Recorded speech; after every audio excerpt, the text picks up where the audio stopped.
Welcome to the Encore Audio Archives YouTube channel. I'm Taper Dave, and this is my channel. I've uploaded hundreds of talks here that I've recorded at meetings in West LA, and I've also recorded conventions starting in 2013. I've got a bunch of those up. And Walt and Mary Murray, the original owners of Encore Audio Archives, started the company in the 80s, and Walt recorded Joe and Charlie's and a bunch of stuff down in Vista, California. My sobriety date is June 20th of 1994.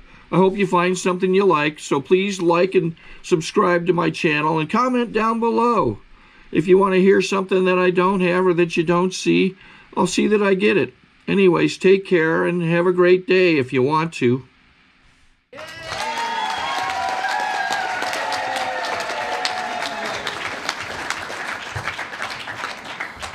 Breathe.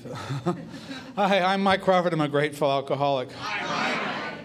God, what an honor and a privilege to be asked to participate in this, in something of this magnitude. You know, first of all, before I forget, I'd like to thank Shirley and the entire committee for inviting us here to participate in the beautiful basket in our room. I think we're going to need a trailer to take the thing home.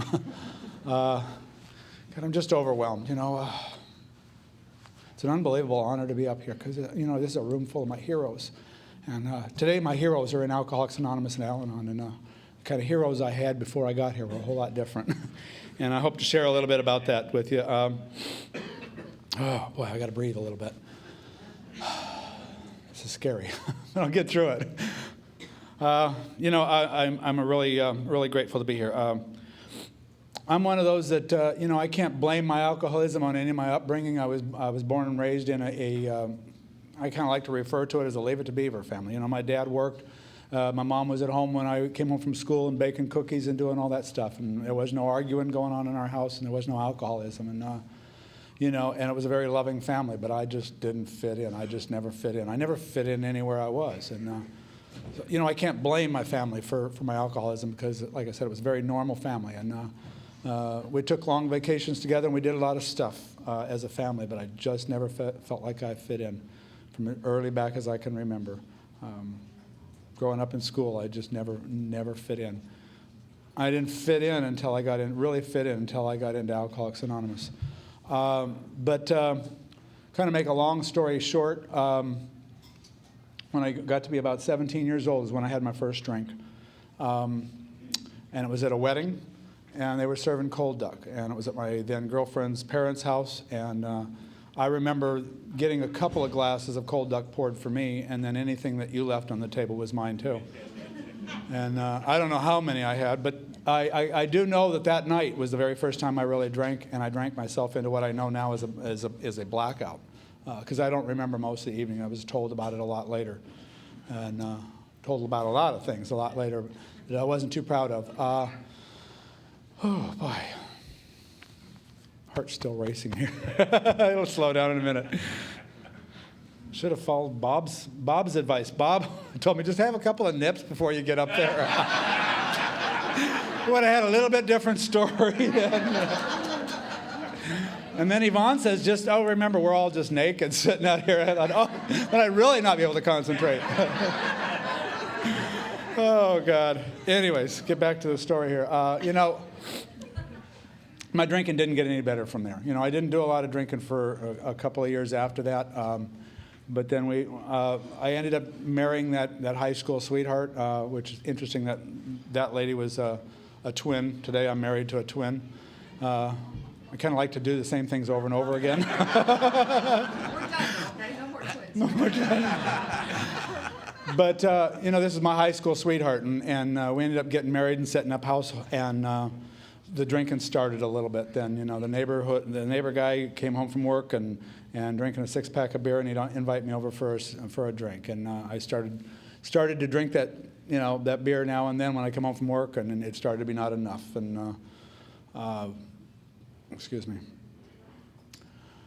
Things started changing in the house a little bit, and I didn't see it. I didn't see it for a long time, and I thought it was her that was doing all the changing. And you know, drinking started to get a little bit more important, and then we moved into a little house in Gardena, and the drinking started to be real important for me. And we had a small house with a big backyard, and the front yard was always nicely mowed, and just because that's what everybody saw. But the backyard was weeds, and I'd lay out there on my chaise lounge in the backyard drinking my 6-pack of beer. I'd take a little cooler out there with me because it was too much trouble to get up and walk in the kitchen and get some more.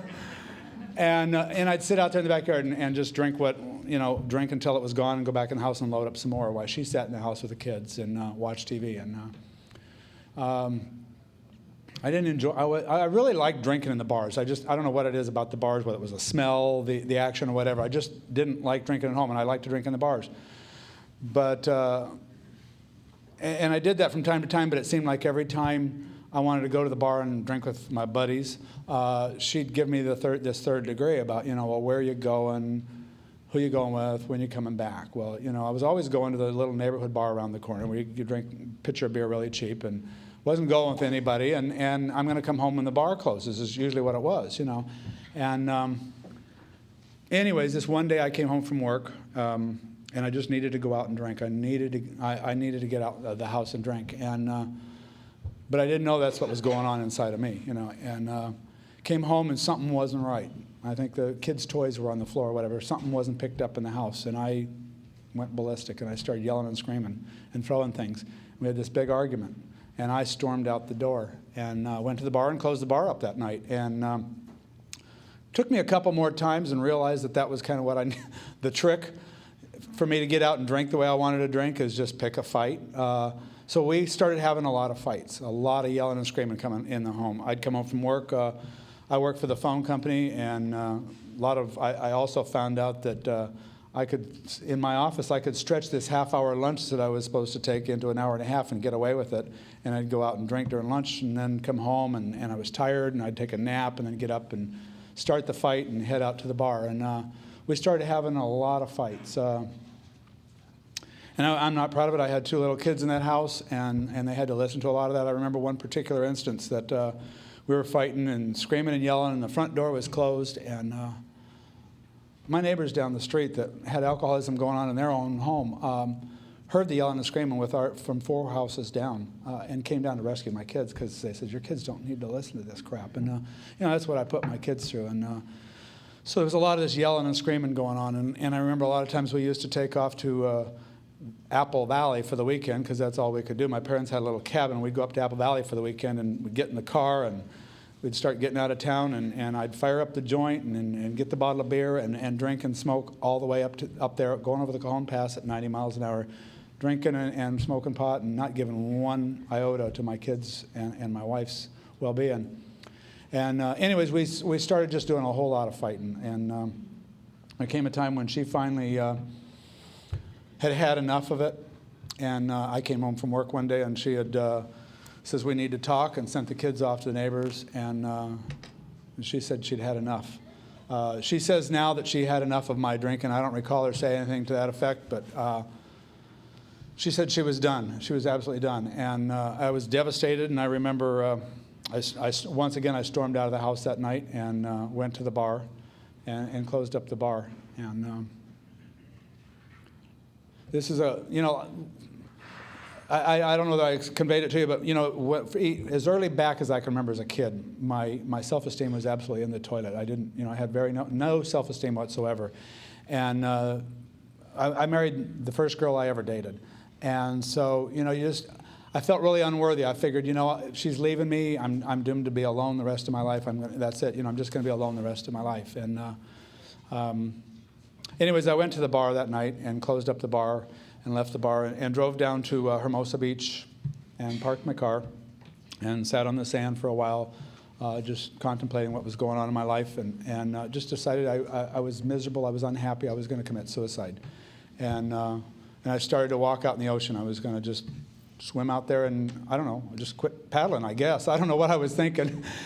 And all of a sudden I just flashed on this, wait a minute, this is not worth this, And I swam back into shore and got back in the car and started driving around Palos Verdes Peninsula.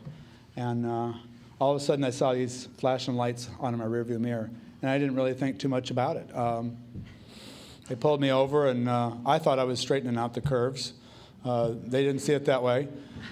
two police officers wanted to know what I was doing up there, and I told them a sob story about my wife, leaving me and all this stuff. And one of them says, "Well, you're not thinking of doing anything crazy, are you?"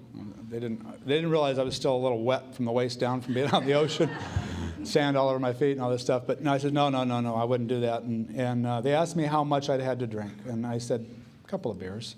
We all, the pat alcoholic answer, 2 beers, right? It's never 3, it's never 1, it's always 2. It was always 2 with me. But they let me go. They says, against our better judgment, we're not going to issue a field sobriety test, and we're going to let you go. And so I said, okay, but they wanted me to drive straight home, and I said, okay, fine. And I got back in the car, and I drove around for another 3 hours, and then went home, showered, went on to work the next day, and a couple weeks later, I moved into my own apartment, and then you know what, the party was really on. I no longer had to start those fights to go out and drink. I got to party like I really wanted to party, and things started really changing in my life. I paid rent so that I had a roof over my head. I paid child support so that I didn't get thrown in jail. And I paid the absolute necessities like the electricity and the phone. I quit paying all the credit cards. I just quit answering the phone because it was bill collectors. I couldn't afford to pay the bill collectors. I couldn't afford to pay this and that. And I just quit opening mail because it was, collection agencies. They wanted, I used to think they wanted my money. Somebody told me, no, they wanted theirs, I thought it was mine. And I couldn't make ends meet. And I got to tell you this one little part of my story, because it's just part of my story. Sorry about that, Yvonne. Did I move here? I just couldn't make ends meet. I just couldn't figure out any way to make ends meet. And even though I wasn't paying the bills. So I started figuring out what can I do for a job. And so I hung around with the kind of people that were doing a lot of cocaine and a lot of drugs. And I thought, well, I could deal drugs. I could be a drug dealer. They make some really good money. So I got an 8-ball of Coke. And I sold a little bit of it and did a lot of it. And then a couple weeks later, I bought another 8-ball of Coke and did the same thing. And I learned real quick that didn't work. I didn't make any profit on that. What was really interesting is the night I went to pick up that second stash of drugs, I was drunk that night, and I'm leaving the drug dealer's house. And instead of stepping on the brake when I'm moving the parking in the car, I stepped on the gas and slammed into a parked car. And I'm looking around thinking, oh my God, I got to get out of here. And I see people looking at their apartment windows. I think I'm busted. I got all this drugs in my car. And a guy walks down, the drug dealer that I just bought the drugs from, just walked down and says, get out of here, it's my car. So I got away with it. Somebody was watching out for me then. I don't know whether it was God or not. But anyways, I got out of there, and I thought, well, that's not going to work. So I just kind of continued to struggle on for a little while, and then I started looking in the newspaper, and I decided I found the perfect job for me. There was a job at a little Mr. B's liquor store in El Segundo on Main Street. They needed a cashier. Well, I'd done that stuff before, and I thought I can do that standing on my head. And so I applied for the job, and they had me do, what's interesting is they had me do a, the lie detector test, thank you. The lie detector test. Ask if you'd ever stolen anything or done drugs or alcohol. I had a problem with alcohol, and I answered no to all those, and I passed. Somehow I passed, or either that or the person giving the test was not too good, but I got away with it. They hired me. And, there's some stuff that I did when I was working there that I'm not too proud of. I was not real cash register honest there. And, but I had a blast. I had so much fun in that job. I'd get off of work at my full-time job at the phone company. I'd get off at 4 o'clock. I'd hit the bar. I'd pull into the bar at 4:25. Drink as much beer as I could between 4:25 and 5:35, because that's when I had to leave to get to the liquor store at 6. I'd get to the liquor store at 6, relieve the other guy, go get me a cup of coffee, spike it with some Bailey's Irish Cream, crank up the stereo, and I had a party till 11 o'clock. What's amazing is we ran quite a bit of money through that register in that liquor store, and I was the one that ran the register, and I did it for 5 hours drunk every night. And almost every night I was within a couple of pennies on my register. I don't know how I did it. I couldn't do it sober today if I tried.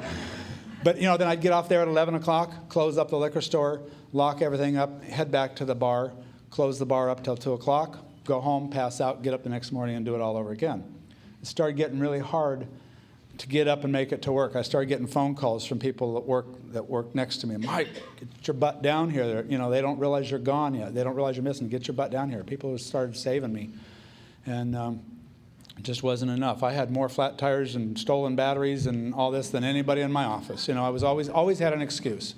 And one particular time I came in there, and I have been given several warnings. One particular time I woke up one morning, and it was, my job started at 7:30. I woke up and it was 10:30. I thought, oh God, we're dead now. You know, and I turned the alarm clock off that had been blaring for several hours, took the phone off the hook and went back to sleep and slept till 2 o'clock in the afternoon. Got up and went to the bar and hung out there, and I was talking to some of my friends there in the bar and telling them what happened. And they said, well, did you call work? No. They said, well, you know, they might fire you if you don't at least call in. I thought, oh, okay. 20 minutes to 4, I called my office to tell my boss I wasn't going to make it in.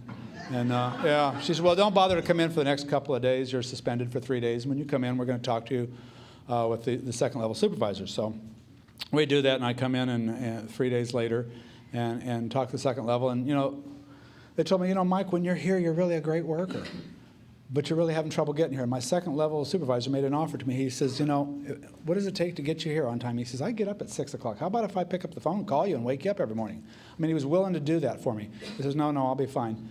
I don't know how I did it, but I was able to manage to be on time every day and not miss work for the next 6 months, drunk even. I set some boundaries at the bar that I was going at that I didn't like, but I didn't think to go to the other bar. I had them cut me off at 11 o'clock on Sunday through Thursday. I didn't think just go to the bar down the street. I went home, but not real bright. But anyways, you know, about 6 months later, I've been sitting at home all day long drinking and I was on my way to the job at the liquor store. And at that time I smoked, and I reached in my pocket to get my cigarette lighter and kind of was very relaxed.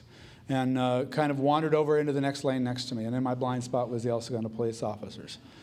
Well, I'd been drinking all day long, and I had drank myself to the point where I felt I was stone cold sober. So I was not at all alarmed when I saw the lights in my rearview mirror. I thought, oh, it's broken tail light or something like that. I really did. Until they started doing the field sobriety test.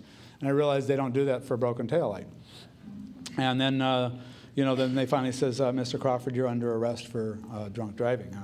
Oh, you're kidding. I said, no, we're not. And anyways, went through that process. They sent me to a drunk driving program called High Gain. And it's interesting. There in that classroom, they did the 20 questions. And the instructor there says, I'd like you guys to, you know, just take this test yourself and be as honest as you can. And so I'm sitting there in my chair, and they're reading off the 20 questions. And I'm counting on my fingers underneath the chair because I didn't want anybody to see my score. And I wasn't even able to be honest at that time, and I answered yes to 16 of them. And I about choked when I read that 3 or more and you're an alcoholic. Anyways, that program in turn sent me to 6 Alcoholics Anonymous meetings. And my very first meeting that I came to, I sat in the bar all day long before I came here because I was afraid of you people. I was afraid of what you were going to do to me. And I left here and I went home and continued to drink. And the next meeting I went to was about 10 days later. Circumstances that particular day is I didn't have an opportunity to have a drink before I walked into the meeting. And so I was somewhat coherent. And I walked into that meeting, and I couldn't tell you what the format of that meeting was, who was there, what was said. I couldn't tell you a thing about it, but I must have heard something because I left that meeting.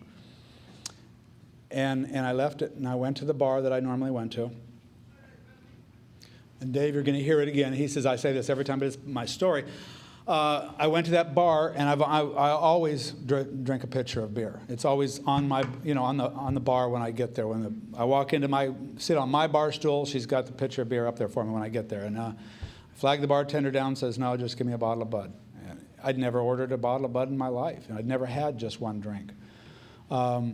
She looked at me kind of strange, but, you know, went ahead and did it. And I sat down there, and I don't know why I did that, because I had no intentions of cutting back or changing my drinking. I think inside I just really knew that something was wrong with my drinking and that, you know, something had to change. And I was halfway through that bottle of beer, and I realized, this is wrong. This is, you know, my life is going down the tubes, and I've got to do something about it. I had an awakening right then, and I'm really grateful for that. And I got up from that bar stool and snuck out the back door of that bar. And that was April 23rd, 1986. The following day, I got up and with relatively clear head because only half a bottle of beer. Went to work and got off of work and went to the 5:30 meeting at Southwest Delano Club, notoriously known as Birch in Hawthorne. And I love that place. It's home to me. You know, my wife doesn't understand why I still got to go back there today, but that's home to me because that's where it all began for me. You know, that's where I found my heroes. There were people in there with a long-term sobriety and real active in service, and they grabbed a hold of me right away. And I remember I was at the Saturday night meeting there, and I got to get the big book as the newest newcomer in the room. And I still have that big book today, and you know, it's really worn out. But you know, I walked into that room, and a couple of days sober, and they're asking me to read and get up here at the podium, and I was scared to death, but I did it. I just knew I had to do whatever was asking me, no matter what, because I wanted to stay sober. That's all I wanted at that time. That's all I wanted was just to quit drinking. I just was sick and tired of the life I was living. And because the kind of life I was living was just absolutely miserable. I didn't tell you about some of the stuff that went on in my home earlier on, too, when that wife and I were still married. A couple of times we had some arguments, and she'd split up, and we had split up, and she had an affair with my best friend, and then we got back together, decided to try to give it another try, and we went to a party, and I got angry, and I came home, or I went back to pick her up from the party, and she was gone, and I pulled back in my driveway, and there she is sitting in the driveway with my best buddy, who'd picked her up from the party, and I was so angry and so livid. And I know what alcohol will do for me if I do it. I was so angry that night that I got out of my car when they pulled out of the way. I got out of my car and I walked in the house, and I was heading for my closet because the shotgun was in there, and I was going to kill them both. And I know that alcohol will take me there today. And you know, I'm so grateful that she had the thought to get out of the car and send him out of there. You know, and you know, my kids were in the house. I don't know what could have happened, but thank God it didn't. Nothing happened. And you know, all those things that we do behind alcoholism, you know, took me a lot of places that I don't ever want to go again. You know, without sharing my fifth step up here, a lot of the end of my drinking, you know, I woke up with a lot of people that not really, boy, yeah, it was kind of scary, you know. And I hung out with the kind of people that I wouldn't associate with. I was in with a crowd of people that was into a lot of stuff that, you know, I'm not proud of. And but anyways, I got into this group that was real active in service, and they got me involved right away. And when I was 4 months sober, this one lady, dear, God bless her, Lady Eddie from Hawthorne. Some of you may know her, some of you may not, but she was very, very involved in service down there in the Hawthorne area. And she told me, she says, it was South Bay Roundup was coming up. I was about 4 months sober, and she says, South Bay Roundup is coming up, and I've signed you up to work the registration table. And first of all, I was a little ticked off because I didn't know what a roundup was anyways, you know. But then I thought, you want me to go there and then you want me to work? You know. And I went there because, you know, I'll do what you want me to do, you know. I went there and I did my two-hour shift on registration, and I have to tell you, I had the most wonderful time of my life. When that 2-hour shift was over with, I'm hanging on to the next team and saying, can I help? I want to stay here. And that was 1986. August of 1986 is when the South Bay Roundup was that year. And I haven't missed a roundup since then. And I absolutely love that convention. I love this convention. There's a lot of really great conventions, but that one's just, you know, that was it for me because it was my. And I was so disappointed when Sunday afternoon ended and the closing meeting happened, and I'm walking around that hotel, and like, where'd everybody go? I didn't want it to end. And you know. I've continued to stay involved in Alcoholics Anonymous meetings. My first year and a half of sobriety, I went to an average of 2 meetings a day, some days 3, and without missing a day for a year and a half. And I needed every minute of that. And a lot of things have changed over the years. I don't know how much time I have left, probably about 15 minutes. Huh? A lot of things have changed over the years. That first year of sobriety, when I was about 10 and a half months sober, I got in probably the sickest relationship I ever got in my life. And but it taught me a lot. It's not the present one I'm in. Yeah, I better clear that one up quick, huh? I was 10 and a half months sober. I'd been celibate the whole time. This really cute girl had an interest in me, and that's all it took, you know. And I convinced my sponsor at the time that my intentions were good. And because they were, I thought. And, you know, and this girl and I, well, she told me she was 26 or 27, I think. But anyways, we started dating in March. She moved in April. We got engaged in May. And I asked her to leave in June, and I came this close to drinking. Now I know why they tell you not to get in a relationship that first year, because you're too damn sick to be in a relationship. But she was probably just about as sick as I was. She was an alcoholic and a drug addict that was in meetings too. But it's interesting, because as the relationship was breaking up, somehow I ended up finding out that she was 19 and I was 33. So I felt like, oh my God. No wonder my kids liked her so much. She's about there. But anyways, I split up with that relationship, and I decided, you know what, it's time. I need to work on me. I need to work on me. And I didn't feel that I needed a relationship to fix me.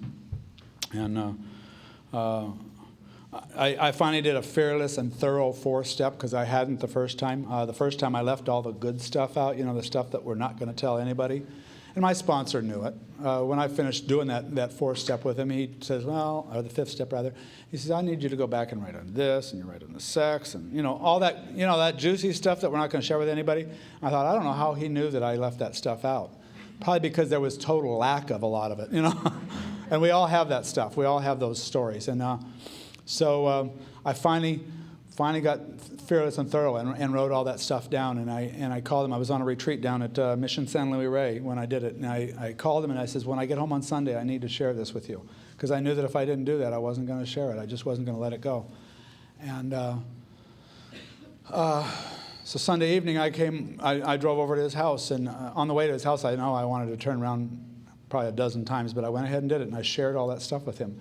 And he shared a little bit of his stuff with me, and it made all that stuff okay. It was, he didn't look at me like I had 2 heads, and it was okay. And that stuff doesn't haunt me anymore. There was a lot of things that I used to shove down, and I'd shove them down with the drink. And when I didn't have the drink, I'd just shove them down and just get busy doing other stuff. And they no longer bother me today. When I get to hear another guy's 5th step, I can share some of that stuff with them, and it's okay. And anyways, I shared all that stuff, and my life has changed. And about a year and a half sober, I met the lady that's currently my wife. It's interesting because we grew up in neighborhoods just across the main boulevard from each other, and it took the disease of alcoholism and Al-Anon for us to get together. And we met at an AA wedding, and I think I was, 8 months sober or something like that when she met me, and so I didn't meet her standards yet, so had to have a year. She'll tell you about that in her story. But anyways, about a year and a half later, she was the Al-Anon chairman of the South Bay Roundup, and she asked me to be her guest at the South Bay Roundup. And my brother-in-law Kurt tells me he knew it was all over for me then. I was toast. But it was very shortly after that when we got together, and I had a big AA wedding about a year and a half later, and things have gone well. We blended our families together. Then we moved out to 8 years ago. Yeah, 8 years ago, my job relocated. I worked for the phone company. They relocated to San Diego, and I was really livid. I wanted to quit because I don't want to move to San Diego. I love San Diego, but I didn't want to live there. I just wanted to get out of LA. Tired of the big city, but I didn't want to move to another big city. And we made the decision to move to Temecula, and absolutely loved it there. And so we moved to Temecula 8 years ago, and the night after we moved in, my stepdaughter and 2 grandkids moved in with us because there was alcoholism going on in their home, and they had to escape it. And that was really tough. It was really tough because I don't do kids very well. But I got to learn a little bit more patience with them, and they got to learn that Grandpa's kind of grumpy sometimes. And anyways, we put some timelines on how long she could stay there. Needed to stay there a length of time and get a job and move out, and she did that. And 2 weeks after they moved out, I was diagnosed with cancer. And I thought I was doing a real good job of living one day at a time until you're faced with something like that you don't know whether you have tomorrow. And I started getting real busy in Alcoholics Anonymous. I got a lot of free time because I was off work for 8 months, and I went to a lot of meetings. Started getting active and picking up a lot more commitments. See, when I first moved to Temecula, in LA, I went to 5, 6, 7 meetings a week. I moved to Temecula, and I was going to 2 meetings a week. I was going to Monday and Saturday, and I just wasn't doing it. And I think this was kind of a wake-up call from God. It's like, get your ass busy, Mike. So I had all this time, and I started getting real active in service there and taking on commitments and get out of myself because my head can go, So anyways, I got real busy in service and went through all the treatment and had a whole bunch of friends get together and do a prayer circle around me just before I was getting ready to start my treatments. It's been a little over 7 years, and it's been in remission, and it's just, I'm so phenomenally grateful to those people that were all with us, a whole bunch of love relatives in that room, and then we all got together and prayed over it, and I felt so much better, and I just knew that, I was going to get through this okay, and anyways, we got through all that stuff, and a year later, after going back to work, it was about 2 years later, I got a little carried away with email at work, and I got suspended from work. And I got suspended initially for a week for excessive email usage. And they suspended me for a week, and they said, we'll call you in another week. And a week went by, and I called them back, and they said, well, we'll call you in a week. We're still investigating. And I'm getting real scared. It's like, oh, my God, I've stayed sober, and I've been with this company for a long time now, and now they're going to can me because of emails. And I got really scared. And it was about the time of the International Convention in Minneapolis. And we were kind of indecisive. Okay, do we go? Do we not go? Because we really wanted to go. But just didn't know whether there was going to be the money to do it. And we finally just went on faith. We thought, God's in charge, and we're just going to go. We're going to go and have a good time, and whatever happens afterwards, it's in God's hands. And so we went ahead and went. And we had an unbelievable time. And I completely forgot about that job while I was there. And came back after a week of getting really filled up at the International Convention and called the office, and they said, we'd like you to come into the office on Wednesday and have a talk. And I thought, okay, here we go. And I walked back into that office, and they sat me down, and they said, well, the suspension still stands. We're not giving you your money, 4 weeks' money back, but you have your job back, Mike. Welcome back. And they gave me my job back. Thank God. I was so glad to be back. I didn't care about the money anymore. It just wasn't an issue. It wasn't important. I had my job back. I quit sending emails real quick. Excuse me. And a year and a half later, that company came out with an early retirement offer that I was eligible. This company that had wanted to fire me a couple of times, back when I was drinking and once sober, offered me an early retirement package that I just absolutely couldn't resist. God, I get to take home more than when I was working. And so I couldn't not take it. I took the job, or took the retirement, took the job. Yeah, take the job and shove it is what I'd say. But no, I was really grateful to get out of there and didn't know what I was going to do. I sat at home for about 6 months and drove her nuts because she works at home 3 days a week. And finally she said, Mike, why don't you get off your butt and get a job? So I started putting in applications at these temp agencies and all this stuff. And Norm Reeves even had a thing in the paper for a shuttle driver. And I thought, well, that'd be kind of cool, run around town, shuttle people around town. I applied for that. They didn't even call me. I'm thinking, my self-esteem started going down the toilet again. Like, oh, nobody wants me, all this stuff. I know that it happened for a reason. Everything happens for a reason. And a couple weeks later, I'm sitting there feeling sorry for myself because I can't find a job. And I thought, you know what? I've never had the opportunity to volunteer down at Central Office because I'm always working. I think I'm going to call Ginger at Central Office and volunteer to work down there. So I pick up the phone and I call her, and she says, Mike, she says, it'd be great to have you down here. She says, but I haven't told anybody about my husband. She says, but I'm going to have to resign from this job. I'm moving back to Atlanta. Why don't you get down here and apply for the job? I thought, well, I could do that. I'd never done that kind of stuff, but I thought I could do it. Why not? The people that have been in there, I think I can do it. So I went down there and applied. There were, I think, 6 other people that applied.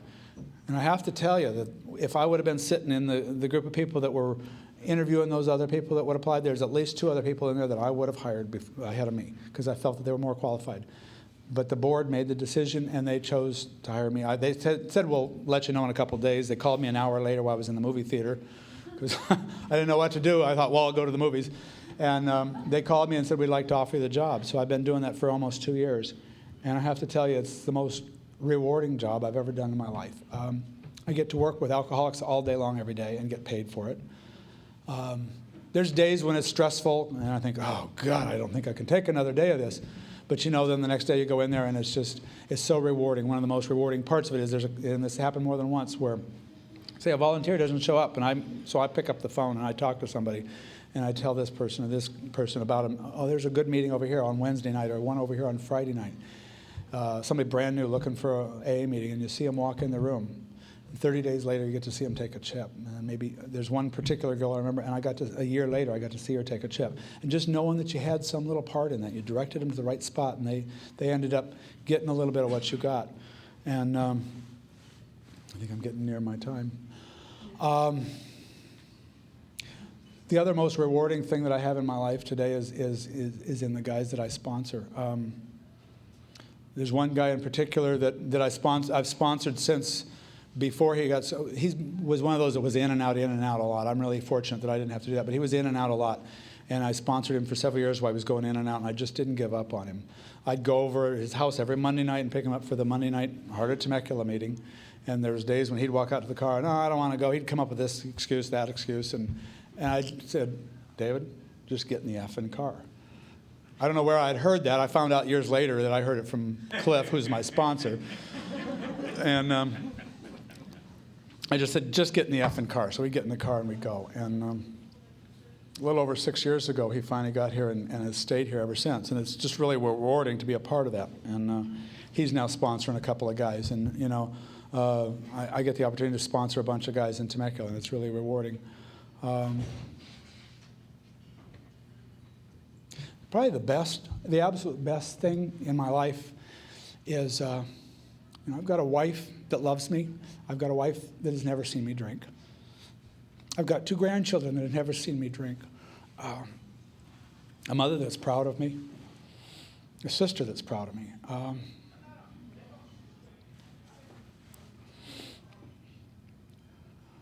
My daughter, I got to share this a little bit and then I'll sit down, but my daughter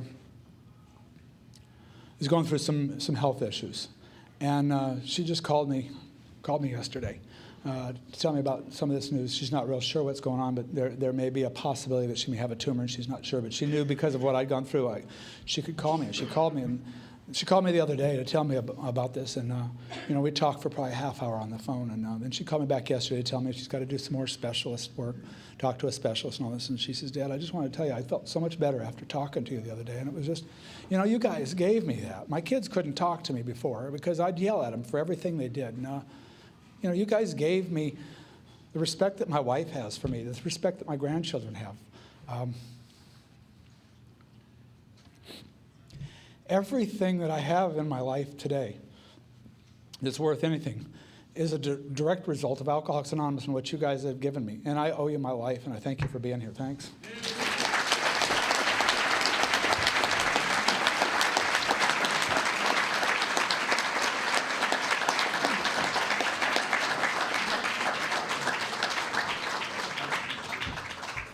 And now, Chris.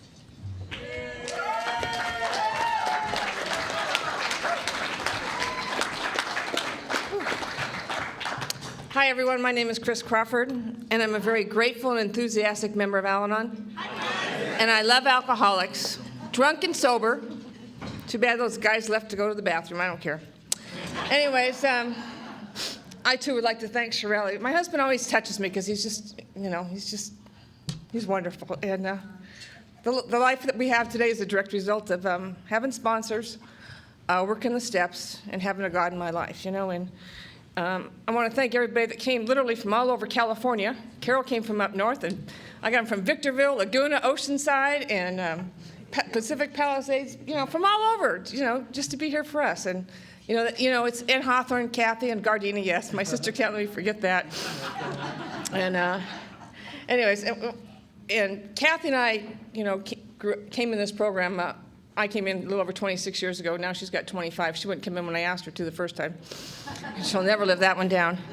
And for those of you that are a little confused, we are identical twins. And if you see us with different men, it's our husbands. We're not out with, you know, thinking, what's she doing with that guy? I thought she was married to the other guy. And if we look at you with the blank stare on our face, it's because we don't know you, but you know our sister. So sometimes I feel really embarrassed when I think, I don't know you. Well, I know you. And it was like, well, maybe you know my sister. And I can remember one time at work, this gal came up to me. She goes, oh, my God, you look just like somebody I work with. I go, well, where do you work? She goes, at Raytheon. So it's my sister, you know. And it's, but anyways, I want to thank Shirley and the committee for inviting us. It's such an honor to be here. I can remember it was in 1981, the first time I came to the Palm Springs Roundup, and it was my sister and my husband, Daryl, at that time, and Butch and Larcene and Kurt, and we met Carol here. And Carol's my sponsor, and Carol only has one rule, and that's to call before you shoot. And, you know, I think that's just a great thing. Carol's been my sponsor for I think about 22, 23 years, and it's always worked out really well. But, anyways, I came from did not come from an alcoholic home. I came from an alcoholic neighborhood, and my parents had bought this home in Hawthorne in a brand new tract in Bodger Park, and we were the middle house on the block. There was like, I don't know, 10 houses on the block. There was the guy in the corner. He was an alcoholic. The two people that lived next door to them were alcoholics. The guy next door to them was an alcoholic. Two more alcoholics. And then our house, no alcoholics. And the lady on the other side of us was an alcoholic. The lady behind us was an alcoholic. And the guy in front of us was an alcoholic. And there was two more that lived down the street. Now, these people had, they were all, young, 21, 22 years old, 23, something like that.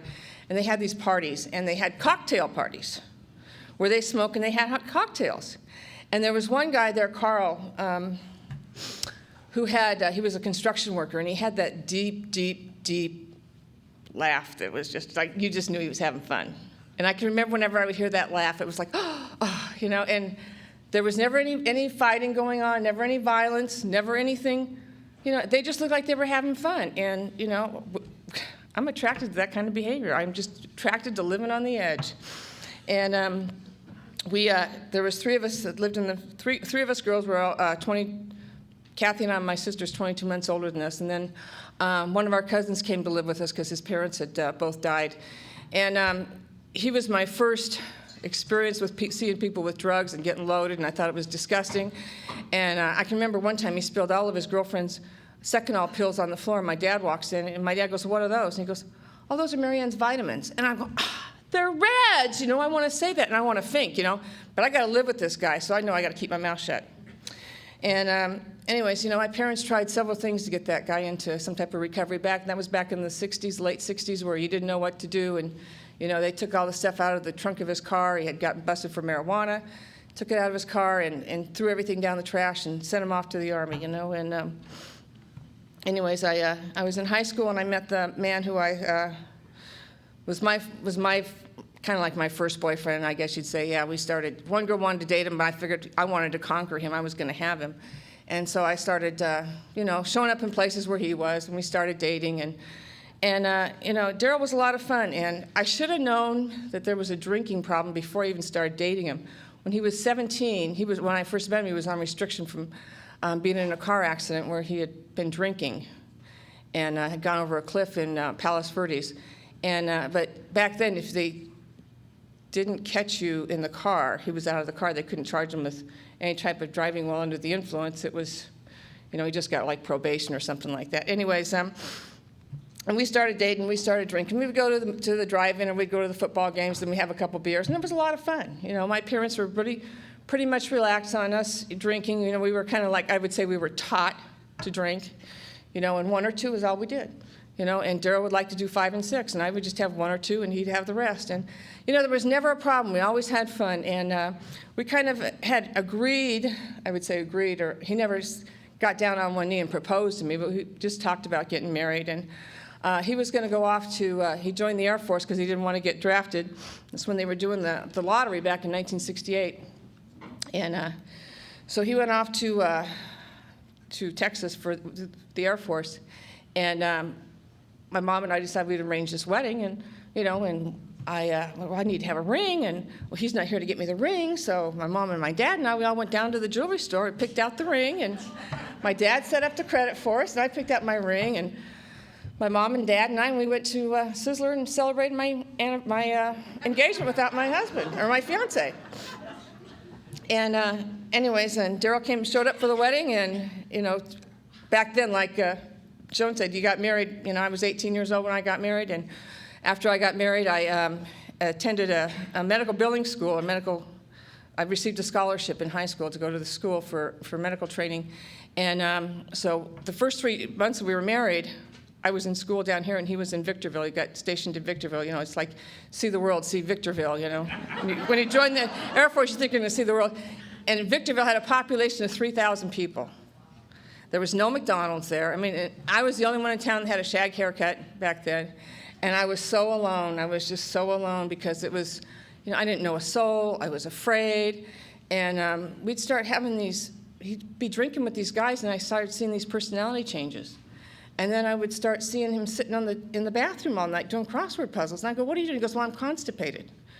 Well, I find out later he wasn't constipated. He was taking whites. And so he would take these whites, and I started catching on to the deal. If he takes these whites, I can get him to do stuff, because I know that whites make you really energetic, right? You know, and so I could get him to clean the house. I could get him to just do all sorts of different types of things. He'd strip the floors and, you know, do real nice spit-shine wax on these linoleum floors we had out in Victorville. And, you know, and I got really sick behind that kind of behavior, because, you know, I was really abusive to him and making him do those kind of things. And I you know, part of me just thinks, you know, just how sick that was, but it was. Anyways, he went off to Thailand, and just before he left for Thailand, I was 7 months pregnant when he left for Thailand. And we got in a big argument, and this is the first time that I let alcoholism, I saw the real ugly side of it, that I was really ashamed. And we were having this fight, and he wanted me to go out to dinner with him and this buddy, and I didn't want to go. And so he took the cradle part of the phone, and he hit me across the hand, and he hit me really hard, and I thought I broke my hand. And I was really ashamed, and I went to the emergency room, and I had to lie. I had to tell him at the emergency room that I had slammed my hand in a car door because I was ashamed. I didn't want anybody to know that my husband had hit me. You know, and they couldn't give me any pain medications because I was, you know, pregnant. And I didn't break it, but after he had hit me, I gave him some really good claw marks, because we were going to go to his mother's the next day, and I wanted his mother to see what he'd done to me. You know, his mother was a strict Southern Baptist, and she wouldn't have put up with that stuff. And I wanted her to know I was being punished. You know, and I was really ashamed of this behavior. And, you know, we were fighting, and we couldn't decide who was going to go down the stairs first, because we didn't know who was going to push each other down the stairs, you know. Daryl was one of those drunks that when he drank, he got ugly. You know, my sister was lucky. She had the kind of husband that drank and was just happy, you know. And anyways, you know, he left for Thailand. When he came back, he was really into the pills, you know. And I had a daughter while he was gone, and you know, and I had that daughter for living with me and my mom and my dad in Torrance, and for the first 6 months, and then I moved out on my own, and I got a job working while he was still in Thailand. I got a job working for these doctors, and I was working for these plastic surgeons, and these plastic surgeons were alcoholics too. I mean, I'm just attracted to these guys, you know. I just, you know, and we would have so much fun. We would go to, I was working in West LA, and we would go to these Mexican restaurants on Friday afternoon, and we'd sit there and drink margaritas and eat chips and do whatever. And I thought, this is great. This is the kind of job I get paid just to sit, you know, party. And we would do this like every other Friday. And then we would get to go to these, with plastic surgery, you get to, you know, kind of, you have this really classy clientele that you take to parties and stuff like that. And we go to this place in Beverly Hills called Pips. It was a really nice disco place. This is back in the late 70s. And we go to, you know, really nice restaurants in Beverly Hills. And, you know, I got to do things that I wouldn't have got to do, and it was really, really neat. And, you know, the whole time my husband's home drinking and doing his stuff, and I'm just like tuning it out and not telling my sister what's going on, you know, and she's not telling me what's going on in her house. And she's out shopping at Clark Drugs, which is like Save-Ons, and she'd go up and down the aisles for hours, you know, and I would go home, and her husband drank outside at the bars, and mine drank at home. And I don't know which one's worse. I really don't. And I can remember one time Daryl threw a bottle of beer so hard against the wall in our house that the imprints of the alcohol content was in the wall, was plastered into the wall. And you know, a couple other times, he was one that was that threw things, just liked to throw things. And it was just, you know, one time I fixed pancakes for dinner, and I thought nothing of it, you know. I mean, when we were growing up, sometimes we had pancakes for dinner. When I fixed those pancakes for dinner, we had syrup going flying across the room, you know, and I thought, my God, what did I do? I couldn't figure out what it was that I had done to get that kind of behavior. And, you know, everything, I was blamed for everything, and I thought, so that's, you know, I just gave up cooking. Figured I'm just not going to cook, that's just it, you know. And it was in and about 1977, the drinking really escalated. And my brother-in-law had given Daryl a bottle of wild turkey at Christmas time, and he drank that whole bottle one night, and he was really, really ugly, and it was really, really mean. And I called my family doctor, and she suggested he get into a hospital program. And I really didn't think he would go. I was really, really surprised. And he said he would. And so we called his dad and told his dad, and his dad's an alcoholic too, that we were going to bring our daughter over there so we could take him and admit him to the hospital. And anyway, so I came back and I went over to pick up my daughter from my in-laws' house, and his dad hadn't told his mom because he didn't want to know that her son was an alcoholic. You know, everybody knew that already, but anyways, I went to my first Al-Anon meeting in January 10th, 1978, and at that meeting they told me that it wasn't my fault, and they told me that I had to learn to shut up, and this meeting I went to, though, it was really kind of unusual because it was what I would call a he meeting. And what they did was they talked about him, you know, and it was, you know, I tried to get my sister to go with me, and she says, I says, well, go for me. She goes, well, I never said Kurt was an alcoholic. I didn't either, but, you know, Kurt kind of drinks a lot, but he's just kind of like a lot more fun. Anyways, I got, when we went to those meetings, it was really a big relief off my shoulder to know that it wasn't my fault, because I had been told for so long that everything was my fault.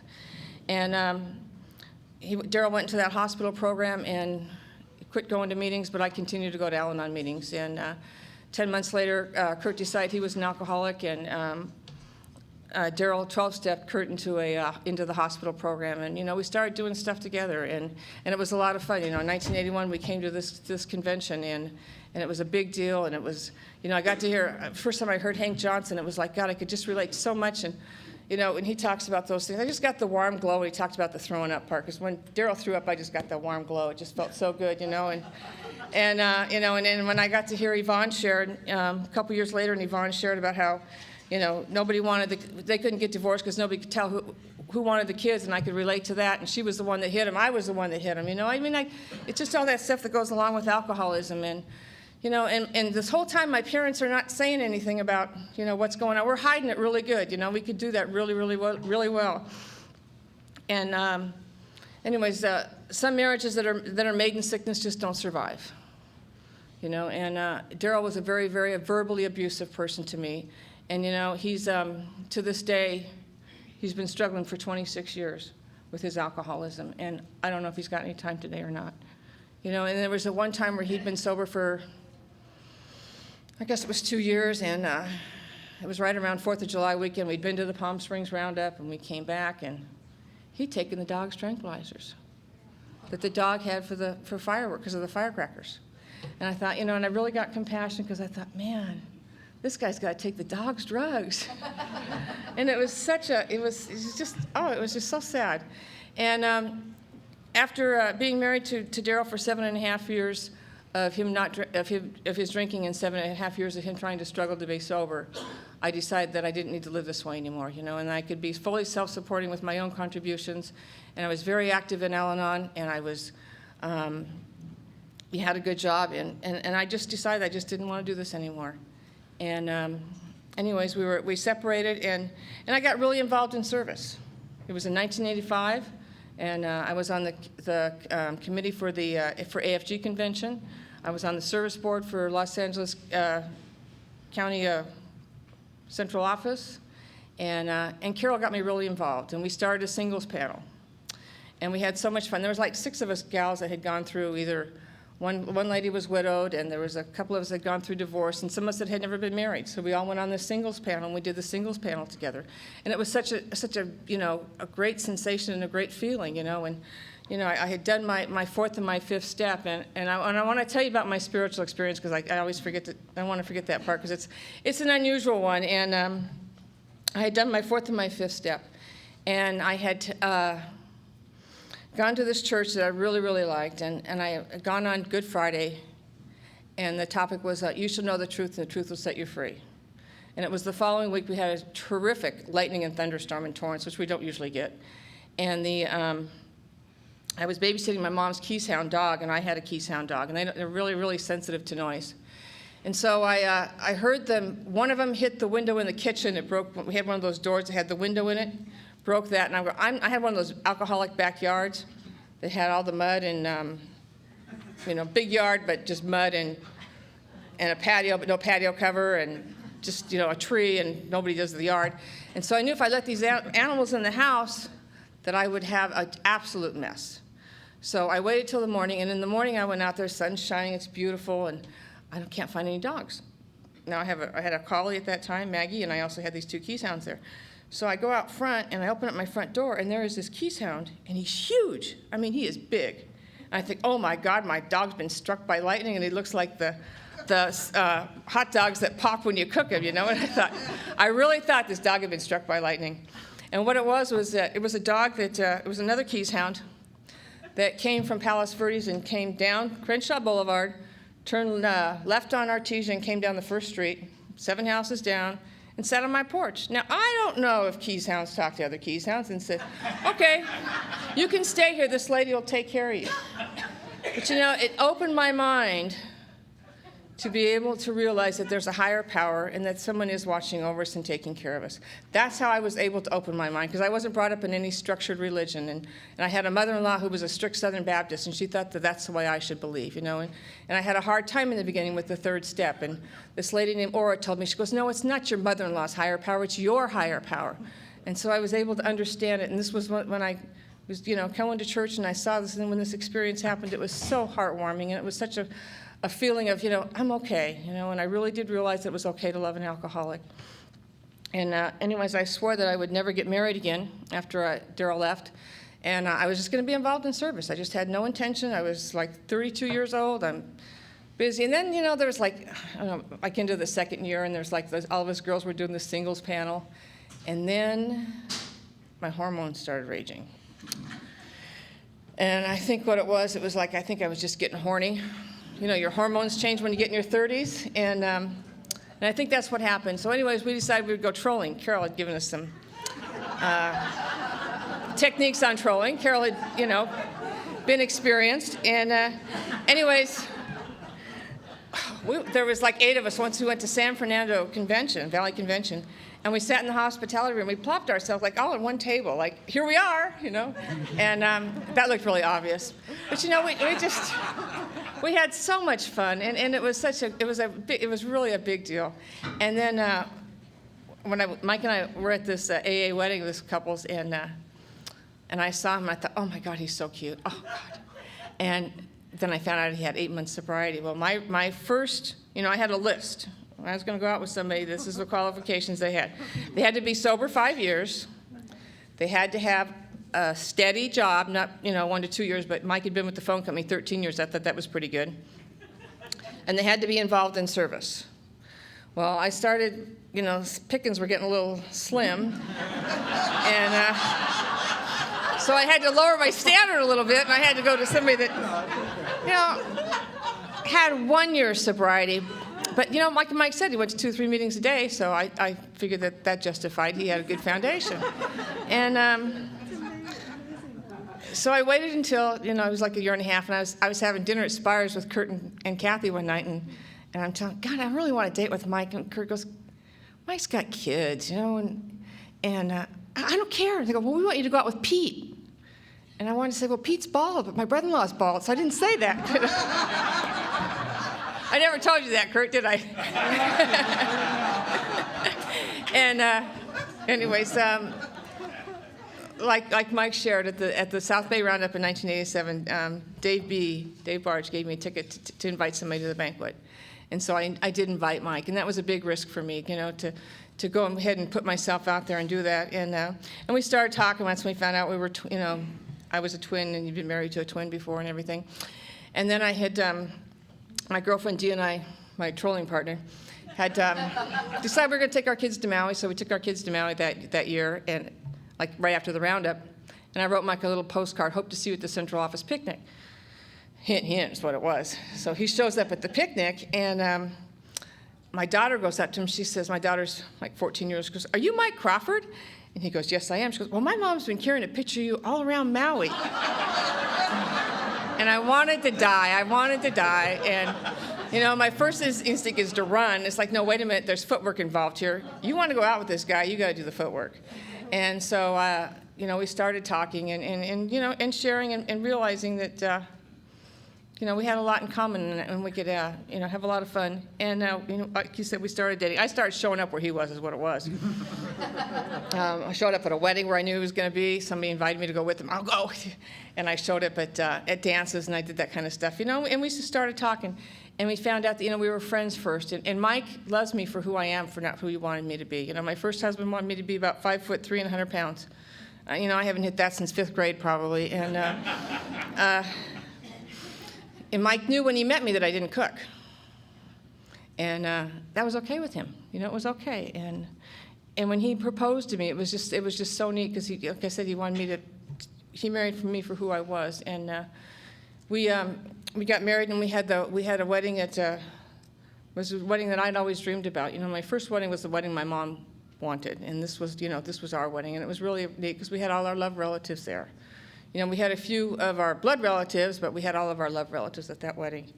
And it was neat to have the kids and just to do that whole wedding. And like we were talking, we blended the families together, and that was a little adjustment. When my daughter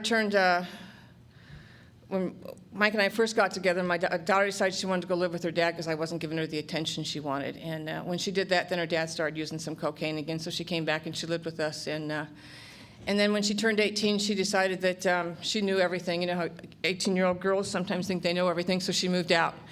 And Mike kept saying, she's going to move out. I says, no, she's not. My denial was like, she's not moving out. And we came home from a meeting one night, and she's moved out. And she leaves me a note. I've moved out. Don't call me. Well, I knew she was at her boyfriend's house, so I didn't call her. So she calls me the next day, and she goes, well, why didn't you call me? And I says, because you asked me not to call you. So, and 2 weeks later, he's calling us, her boyfriend's saying, well, it just didn't work out like I thought it was going to work out. How they just thought it was going to walk down, Happy Joy Lane. Anyways, when we, and then she came back and she moved back in with us, but she didn't want to work. And we had to do that same thing that Joan had to do. We had to tell her she had to leave. If she's not going to work, then you can't stay here. And I gave her a 30-day notice, and it was really, really hard. But then when she didn't come home that weekend, we had to say, you got to move this weekend. And she ended up moving in with another boyfriend, and, they ended up getting alcoholism in their home. They just got it. And she called me one day, and she was really excited because she was pregnant. And she had told me that this guy didn't drink at all when they first met. And I thought, oh, God, here we go, And when she's telling me she's pregnant, they're going to get married. And then we're going shopping for the wedding dress, and she's explaining to me about his drinking, and it's the same kind of drinking that her dad did. And, they got married, and they had 2 kids. And after 3 years of marriage, it didn't work. And like Mike said, they showed up on our porch the night we moved into our new big house. And we got white walls, and we got a little 18-month-old and a 3-year-old living with us. And, they had no structure in their life. And so we had to try and teach them some structure. And Mike talks about, we were having a pool built in our backyard, so we couldn't have the kids in the backyard. And it was just really, really stressful. And I can remember there was one time when little Brandon was 18 months old, was scribbling on our new leather ottoman. And oh my God, and so it was like right around the time of the Olympics. So I sat there every night with alcohol, rubbing alcohol, just very patiently getting those pen marks out, and I got them out, and it was just something that we had to do. And we got through it. But when Mike was diagnosed with cancer, it was just one of those things that can't happen to us. Who would ever think that it would happen to us? And my thing was they'll just chop it off, and I thought first they'd do a biopsy, and they said, no, we got to take it out. And so I thought, no, we're done with it, Well, then we find out that the cancer had spread to his abdomen. And Carol came to the hospital with me when Mike, after he'd had that surgery. I had asked the doctor in Temecula, I says, well, where would you go if it was you? And he says, I'd either go to University of Indiana or go to UCLA. And luckily our insurance said we can go to, we were able to go to UCLA. And I negotiated with the hospital to have, if they would take whatever our insurance paid as payment in full, because this was just totally unexpected, and they agreed.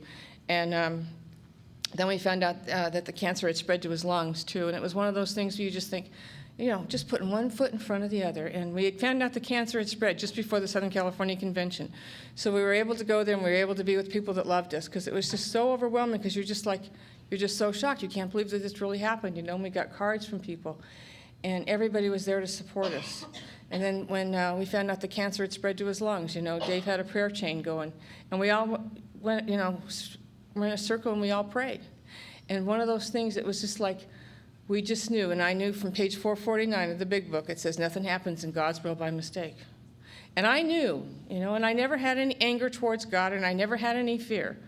you know, that I just knew that this is one of those things that nothing happens in God's world by mistake, and we just have to do it.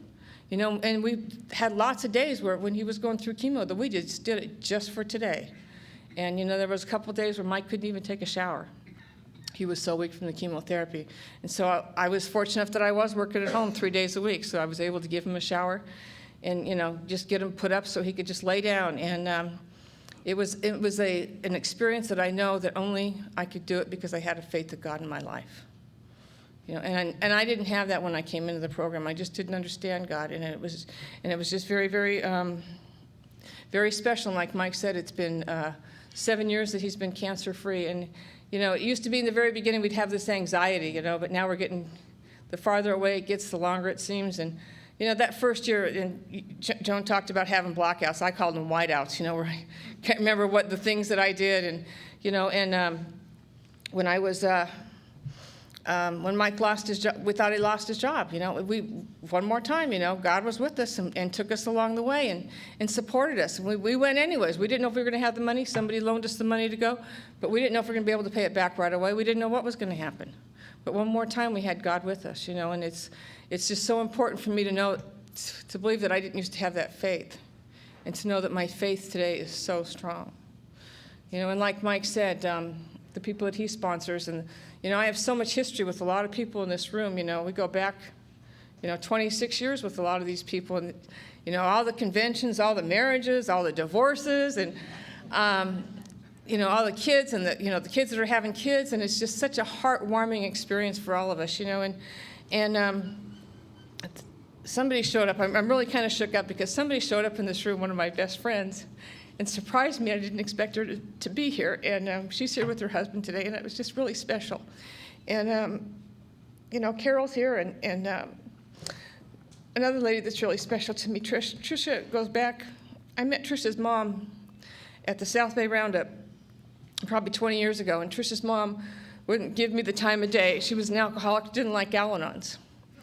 And every year I thought, gosh, isn't Dottie ever going to say hi to me, you know?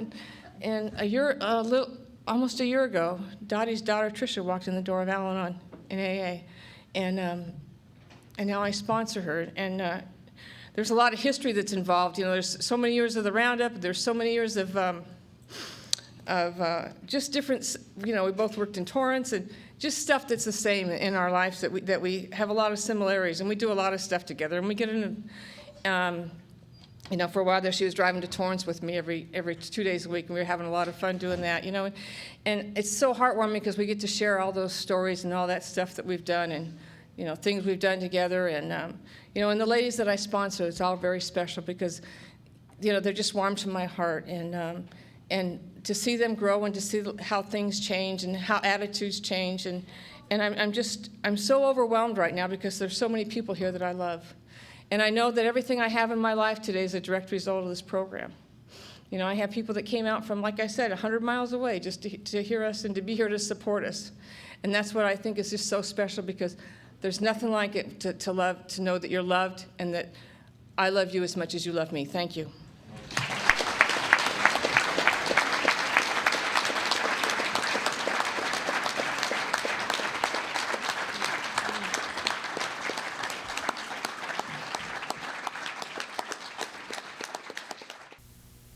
Sorry to interrupt your viewing. Taper Dave here. Just wanted to take a second to ask you to like and subscribe to my channel. Let me know if you like what you're listening. I've got some very good talks here, and this one's a great one. Just curious, do you think this is better than Zoom? Tell me what you think.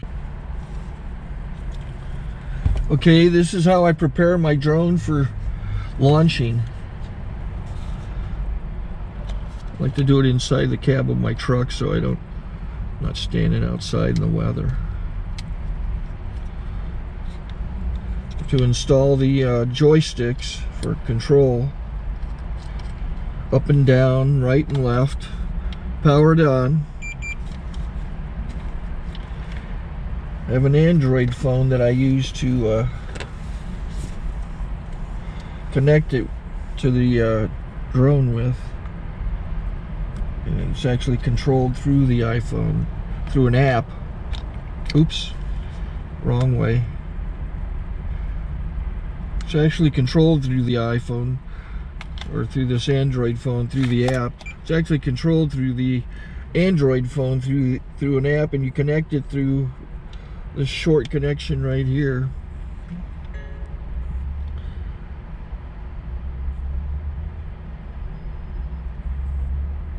Remote control connected. Remote control's connected. So I pull out the drone. I have to extend the legs. Long legs extended first, then the short legs. Remove the gimbal protector. Set that aside, then power it on one short burst and one long burst. I lay it down. So I have to go to calibrate. So the drone's not connected yet. It shows you here as this drone gets disconnected, even though the remote's powered on. So the drone has to establish it's connected. So I go into the app to calibration mode. First I'll calibrate the remote controller. Start calibration. Out, in, oop, out, in, up, down, and then this little wheel is to control the gimbal. So it's calibrated. Go to gimbal calibration, start calibration, and then it calibrates the gimbal. I don't know if that shows up. The gimbal's moving all over the place. Changes, you can see it on the video. And I'm calibrated to take off. It's acquired 7 satellites at the moment. There are 26 satellites up in the sky, which it has to acquire before you can take off. So it's connected. It's got enough satellites. This is white. I can go to press this little arrow button, swipe right to take off, and it would start the motors if I slid this to the right, but I'll wait till I get outside. Don't want to do it inside.